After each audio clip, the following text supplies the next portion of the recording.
Subscribe कीजिए हमारे YouTube channel नाते रजा को और बेल आइकन को प्रेस कीजिए, जिससे आपको हर रोज न्यू वीडियो की नोटिफिकेशन। अल्लाह के हबीब सल्लल्लाहु अलैहि वसल्लम ने इरशाद फरमाया कि ए औरतों, जब मैंने मेराज की शब जहन्नम का मुशाहिदा किया, जब मैंने मेराज की शब जहन्नम को देखा, तो मैंने सबसे ज्यादा जहन्नम के अंदर औरतों को देखा। आका फरमाती हैं औरतों को चाहिए कि वो कसरत के साथ इस्तिगफार करे, कसरत के साथ अल्लाह की बारगाह में तौबा करे, रब की बारगाह में कसरत के साथ मगफिरत तलब करे और कसरत के साथ सदका दे। क्योंकि मैंने जहन्नम में सबसे ज्यादा औरतों की तादाद को देखा। सहाबे किराम ने अर्ज किया, या रसूल अल्लाह, आपने औरतों को सबसे ज्यादा क्यों देखा? तो आकाए करीम ने एक मकाम पर बयान फरमाया कि दो सुर्ख चीजों की वजह से, यानी जाफरान और सोने की मोहब्बत की वजह से वो लोग जहन्नम के अंदर पाई गई। और सैयदा फातिमतुज़ ज़हरा की जो रिवायत है, मैं वो रिवायत बयान करके अपनी गुफ्तगू को उसी पे तमाम करना चाहता हूँ। सैयदा कायनात मलका फिरदौस बरी सैयदा फातिमतुज़ ज़हरा मखदूमाए कायनात फरमाती हैं, एक मर्तबा मैं अपने बाबा जान अल्लाह के हबीब सल्लल्लाहु अलैहि वसल्लम से मुलाकात के लिए उनके घर पर गई। मौलाए कायनात भी मेरे साथ थे।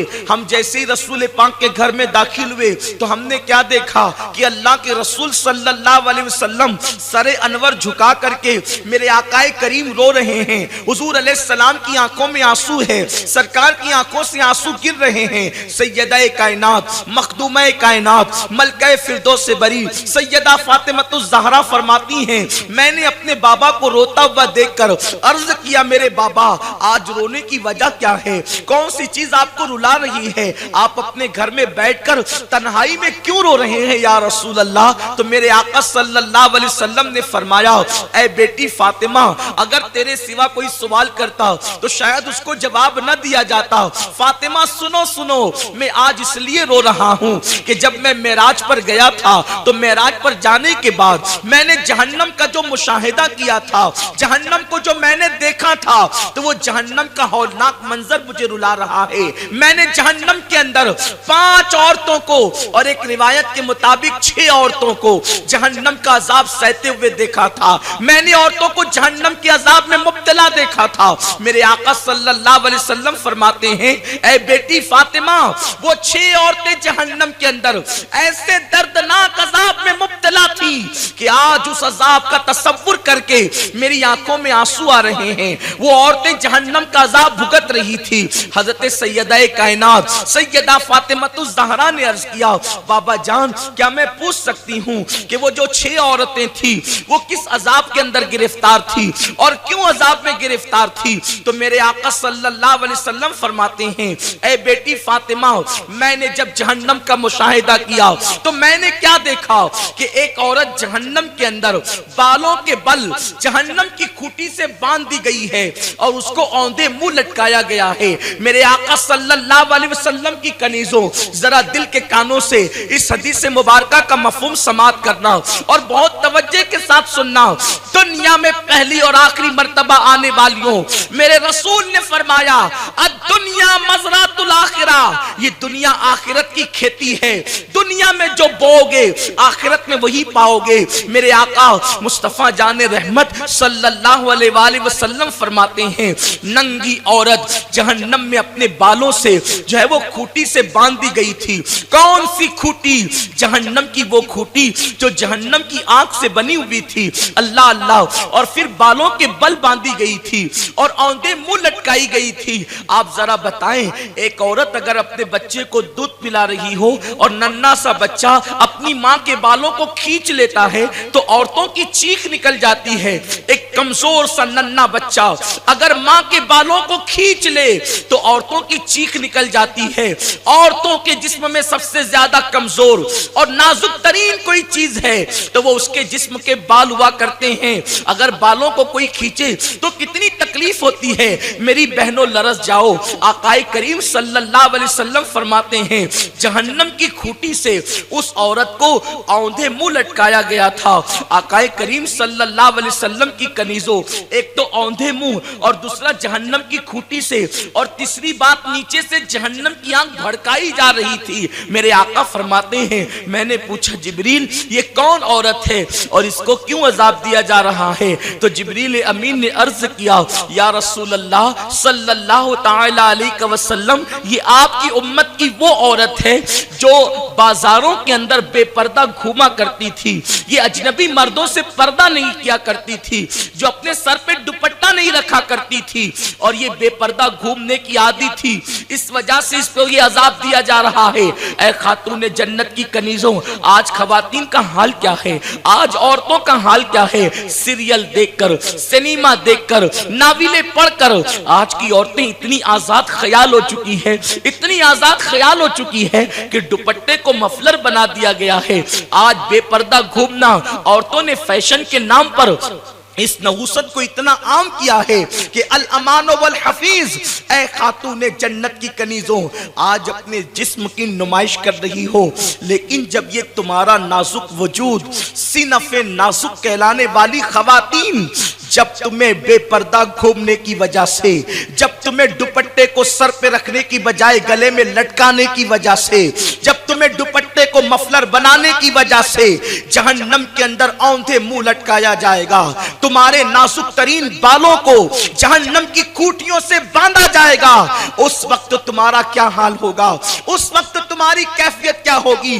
दुनिया के अंदर मुसीबत में गिरफ्तार हो जाती हो तो लोग मदद के लिए आ जाते हैं, लोग बचाने के लिए आ जाते हैं, मगर वहां कोई बचाने वाला ना होगा, वहां कौन गमगुसार होगा, वहां कौन मदद करने वाला होगा, वहां कौन अल्लाह के अजाब से बचाने वाला होगा? ऐ खातून जन्नत की कनीजों, खुदारा अपने हाल पर रहम करो, अपने आप पर रहम करो। अल्लाह अकबर। आज फैशन का नाम लेकर दुनिया तुम्हें जहां चाहती है ढकेल देती है और फैशन के नाम पर तुम जो चीज चाहती हो कबूल कर लेती हो। ऐ खातून जन्नत की कनीजों, कान खोल करके सुन लो, इतने कीमती दुपट्टों से तुम्हारी तिजोरियां भरी हुई है, फिर भी तुम अपने बालों को छुपा नहीं पाती। जरा सोचो तो सही, मेरे नबी की शहजादी सैयदा कायनात मलके फिरदौस बरी मखदूमा कायनात सैयदा फातिमातुज़ ज़हरा के पास सिर्फ एक दुपट्टा था, एक दुपट्टा, और वो एक दुपट्टा भी अल्लाह अकबर की शान का था।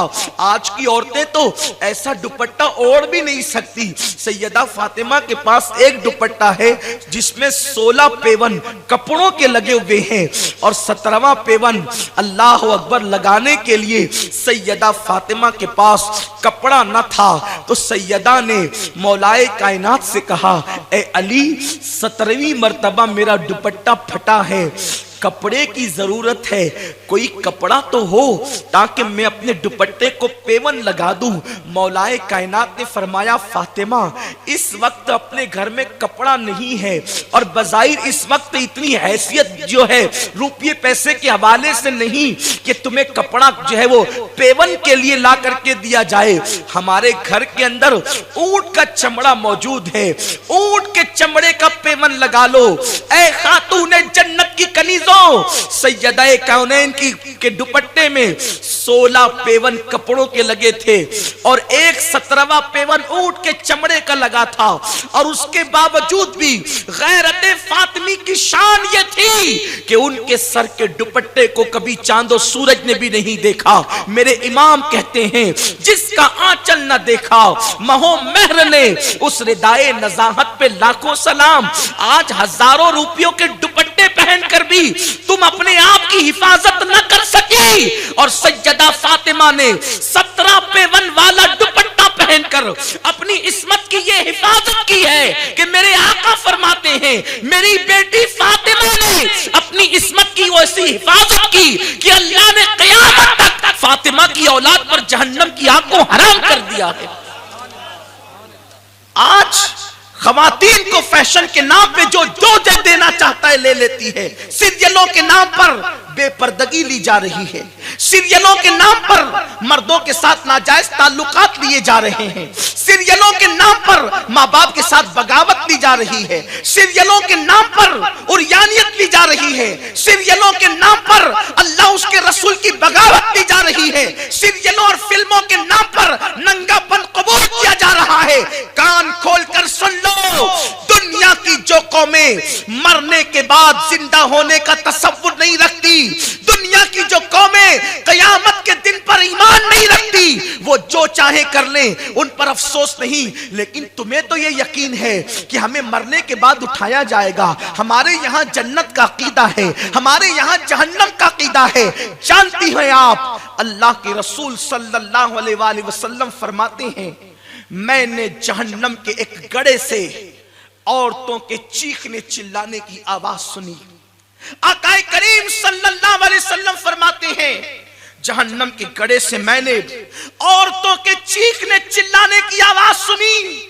ऐसी आवाजें चीखने चिल्लाने की आ रही थी कि जिसको सुन करके कलेजा मुंह को आता था। मैंने जिब्रील से पूछा, ए जिब्रील, ये किनके चीखने चिल्लाने की आवाज है? तो जिब्रील अमीन ने अर्ज किया, या रसूल अल्लाह, ये आपकी उम्मत की वो औरतें हैं जो नाजायज और हराम चीजों से मेकअप किया करती थी, नाजायज और हराम चीजों से सिंगार किया करती थी। आज चेहरे को खूबसूरत बनाने के लिए औरतें ब्यूटी पार्लर में जाती हैं। उन्हें नहीं पता कि ये ब्यूटी पार्लर में जाना और चमड़ी को खूबसूरत बनाना और जाहिरी हुस्न की तरफ अपने आप को लगा देना इन्हें किस अंजाम पर पहुंचाएगा। आज सब कुछ यही हो गया, दुनिया दुनिया दुनिया और सिर्फ दुनिया। डूब गए लोग दुनिया में, कब्र को भूल गए। अपने चेहरों को हजारों रुपए खर्च करके खूबसूरत बनाने वाली मेरी बहन, तुझे नमाज पढ़ने का मौका नहीं, तुझे तिलावत कुरान का मौका नहीं, तुझे अल्लाह की इबादत का मौका नहीं, तुझे तस्बीह और तहलील का मौका नहीं। सुन लो, अगर दुनिया में नाजायज और हराम चीजों से तुमने मेकअप किया और अपने जिस्म को खूबसूरत बनाया, उस जिस्म को कब्र के कीड़ों के सिवा और कोई नहीं खाएगा। वो जिस्म कब्र के कीड़ों के सिवा और किसी की ग़िज़ा नहीं बनेगा। इसलिए अगर अपने आप से तुम्हारे दिलों में सच्ची मोहब्बत है, अगर तुम्हारे दिलों में अपने आप से प्यार है, तो मेरी बहनों, सिर्फ दुनिया में न डूब जाओ, बल्कि अपनी आखिरत के लिए भी तो कुछ करो, अपनी आखिरत के लिए भी तो कुछ इंतजाम करो, अल्लाह के अजाब से बचाने के लिए भी तो कुछ कोशिश करो। मेरी बहनों, तुम इतनी नाजुक हो, तुम्हारा दिल इतना नर्म है, इतना छोटा है तुम्हारा दिल। अगर कोई तुमको जोर से डांट देता है तो तुम्हारे आंसू निकल जाते हैं।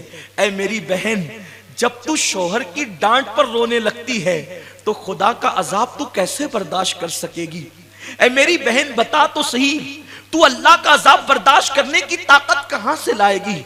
अगर अल्लाह अपना अजाब किसी पहाड़ पे डाल दे तो पहाड़ पिघल करके पानी बनकर बहने लगे।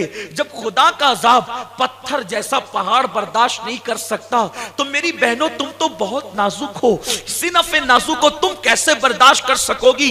इतने गुनाह कर रही हो, इतने जराइम कर रही हो और अल्लाह के गजब को दावत दे रही हो, अल्लाह के अजाब को दावत दे रही हो। सोचो कैसे बर्दाश्त करोगी?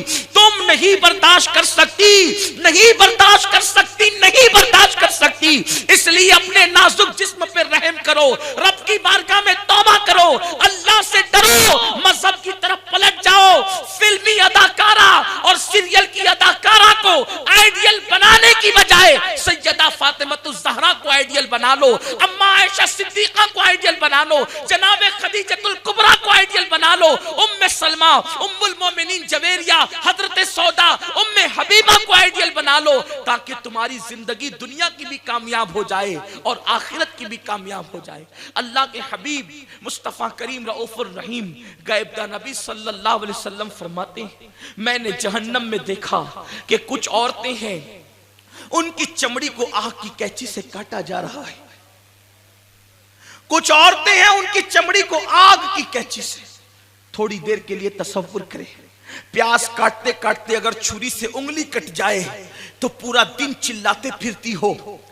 लेकिन मेरे रसूल फरमाते हैं, सच्चे सुच्चे नबी, गैब दा नबी सल्लल्लाहु अलैहि वसल्लम, कि मैंने देखा कि जहन्नम में कुछ औरतों की चमड़ी को आग की कैंची से, आग की कैंची, दुनिया की कैंची से काटा जाए तो भी हम बर्दाश्त नहीं कर सकते। मेरे आका फरमाते आग की कैंची, अगर उस आग की कैंची से काटने का थोड़ा तसव्वुर जमाना है तो कभी किसी का ऑपरेशन हो तो जाकर के देख लेना। डॉक्टर बेहोश करता है, इंजेक्शन लगाता है दर्द की, और बड़ी नजाकत के साथ थोड़ा सा काटता है, फिर टांके दे देता है, फिर दर्द के इंजेक्शन लगाता है और दवाइयां देता है। फिर भी मरीज होश में आता है तो चीखता चिल्लाता है, रोता है। इतनी नजाकत से डॉक्टर ने काटा, इतनी दवाइयां दी दर्द की, इतने इंजेक्शन दिए दर्द के, फिर भी इंसान को कटने का दर्द होता है। जहन्नम की आग की बनी हुई कैंचियों से जब चमड़ियां कटेगी तो क्या हाल होगा। ये किसी लीडर का कौल नहीं, अर्जुलहुम बिमा कानू यक्सिबून, अल्लाह तो तुम्हारे मुंह पे मोहर लगा देगा, जबान नहीं बोल सकेगी, तुम्हारे आज़ा अल्लाह की बारगाह में कलाम करेंगे और तुमने जो कुछ किया है ये सारे आज़ा गवाही देंगे। उस वक्त इंसान पछताएगा, मैं तो इन आज़ा को अपना समझता था लेकिन ये आज़ा तो खुदाई जासूस निकले। याद रखना मेरी बहनों, उस वक्त पछताने से काम नहीं चलेगा। अल्लाह ने जिंदगी पहली और आखिरी मर्तबा दी है, खुदा के लिए इसे नाकाम मत बनाओ, इसे कामयाब करने की कोशिश करो, गुनाहों से तौबा करो, रब की बारगाह में रुजू करो। अल्लाह तबारक व ताला कहने सुनने से ज्यादा हम सबको अमल की तौफीक अता फरमाए।